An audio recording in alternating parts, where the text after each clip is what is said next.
आंबुलग्यात तरुणावर जीवघेणा हल्ला, केसांचे अर्धवट टक्कल, पाणी मागितल्यावर तोंडावर लघुशंका केल्याचा संतापजनक आरोप।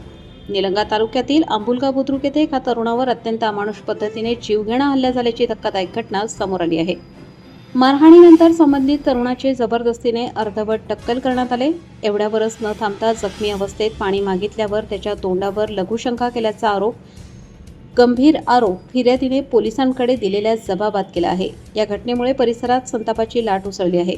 फिर्यादी राहुल उत्तम माने हे त्यांच्या सहकाऱ्यांसोबत महिला बचत गटाच्या कामानिमित्त निलंगा तालुक्यातील आंबुलगा बुद्रुक येथे गेले होते। त्यावेळी गावातील अजित देवीदास माने, सचिन देवीदास माने, अनिकेत धनाजी माने, अमन बालाजी माने यांनी त्यांना अडवून 2 वर्षांपूर्वी झालेल्या मारहाणीचा राग मनात ठेवून शिवीगाळ करत लोखंडी रॉड, लाकडी दांडे, काठ्या व पट्ट्याने बेदम मारहाण केली।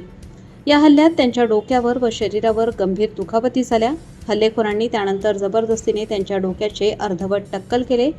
जखमी अवस्थेत त्यांनी पाणी मागितले असता पाणी न देता त्यांच्या तोंडावर लघुशंका केल्याचा अत्यंत संतापजनक आरोप फिर्यादीने केला आहे। तसेच त्यांचा मोबाईल व इतर वस्तू हिसकावून घेतल्याचाही उल्लेख जबाबात करण्यात आला आहे। गंभीर जखमी झालेल्या राहुल माने यांच्यावर निलंगा येथील खासगी रुग्णालयात उपचार सुरू असून या घटनेने संपूर्ण तालुक्यात खळबळ उडाली आहे। अमानुष कृत्य करणाऱ्या आरोपींवर कठोर कारवाई करण्याची मागणी नागरिकांकडून होत आहे। दरम्यान औराद शहाजानी पोलिसांनी गुन्हा नोंद करून पुढील तपास सुरू केला आहे।